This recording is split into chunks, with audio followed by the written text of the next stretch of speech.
Imagine if your head of government had been proven to have lied to the population on numerous occasions. Not with casually mumbled half truths, as one occasionally hears them on talk shows, but just with outright lies. Also, imagine if this man repeatedly violated the strict corona rules that he himself imposed on all citizens.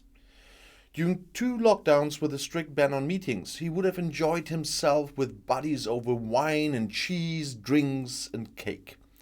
Sometimes in his official residence, sometimes in his office.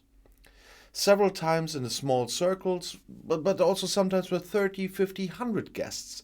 He would have had let it rip while at the same time admonishing the citizens to renounce all socializing. A new fridge would have been delivered to him through the back door so he could stock enough beer and white wine for his lockdown parties. Another time, his people would have smuggled alcohol into the office in a suitcase.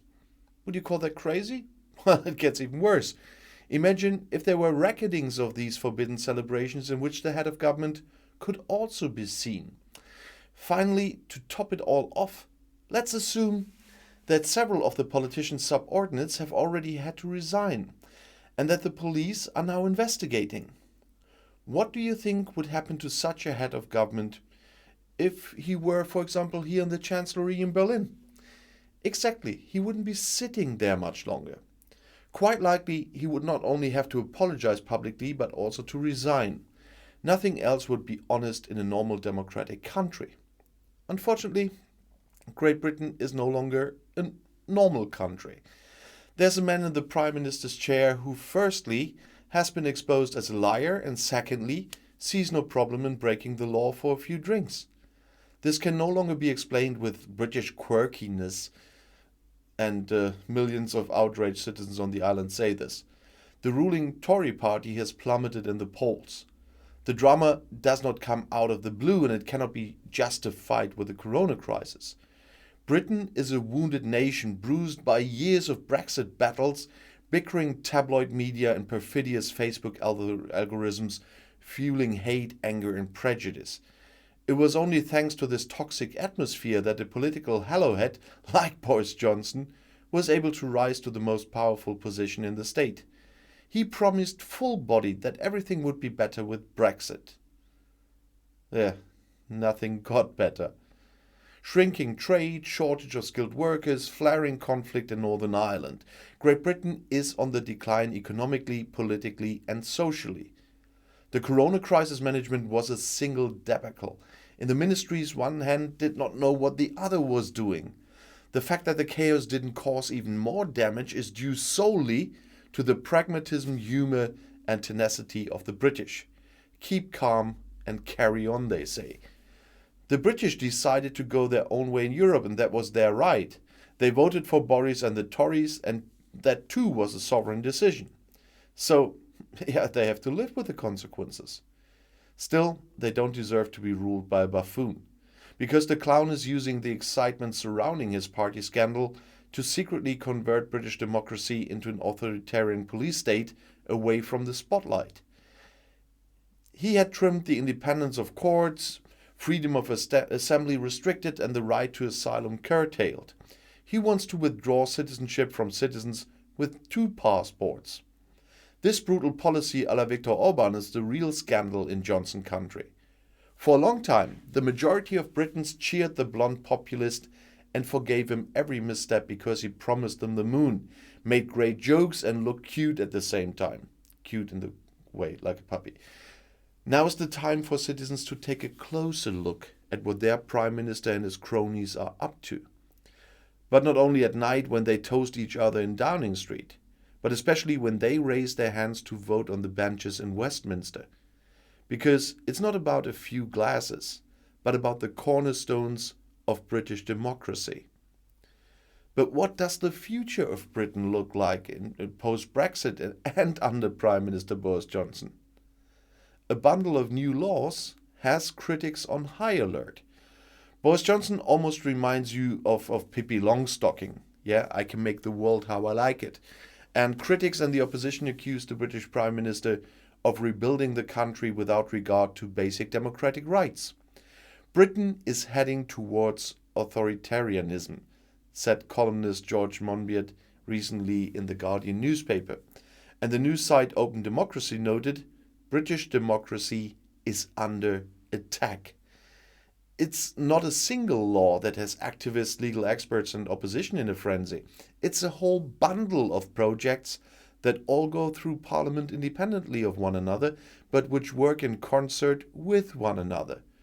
From the critics' point of view, the result would be nothing more than a police state in the often praised motherland of democracy.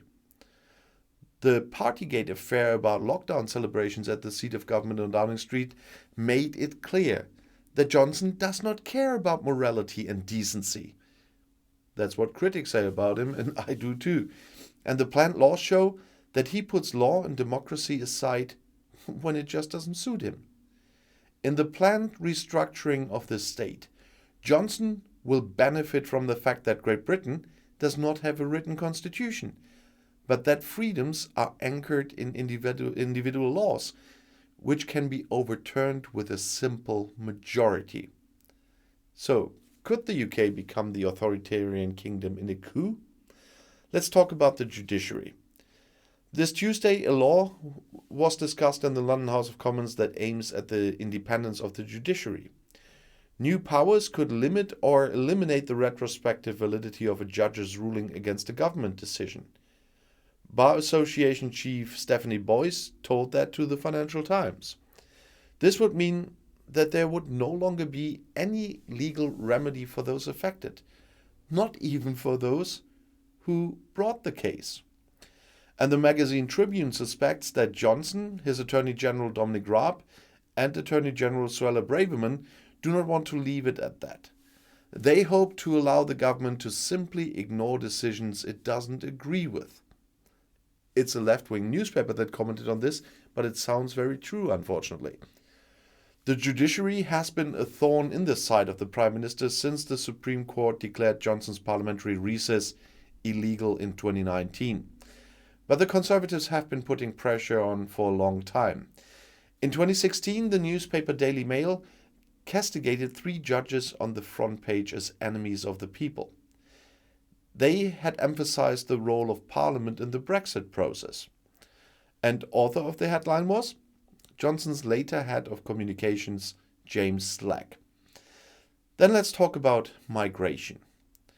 It should not remain with the courts. Home Secretary Priti Patel's plans are causing a lot of excitement. The hardliner wants to deter refugees by denying illegal immigrants any opportunity to apply for asylum in the country.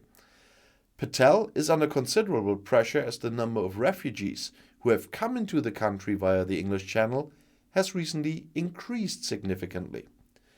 The Conservatives had advertised that Brexit would end freedom of movement once and for all, control over their borders.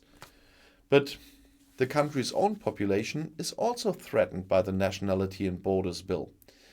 Residents with dual citizenship or birthplace abroad, whom the government see as a security threat, could be stripped of their UK passports, and that without warning. According to calculations by the weekly newspaper The New Statesman, almost 6 million people fall into this category. And then let's talk about demonstrations. Another law passed by the Minister of the Interior provides for significant restriction on the rights of assembly. According to the draft, the police can ban or break up protests if third parties feel disturbed by the noise or traffic routes are blocked. This is aimed at large rallies such as the Black Lives Matter demonstrations or radical climate protests, to which the government reacted outraged.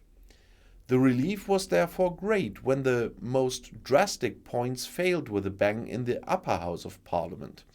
And since the government had only recently amended them, it is now not allowed to bring the draft up again in the lower house, where it has a clear majority. But Justice Minister Raab has already made it clear that, if necessary, he will introduce his own demonstration law.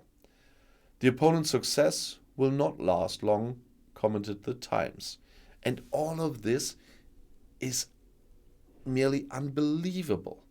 And I hope the people in the country will finally change that. And I'll see you in my next video. Bis gleich.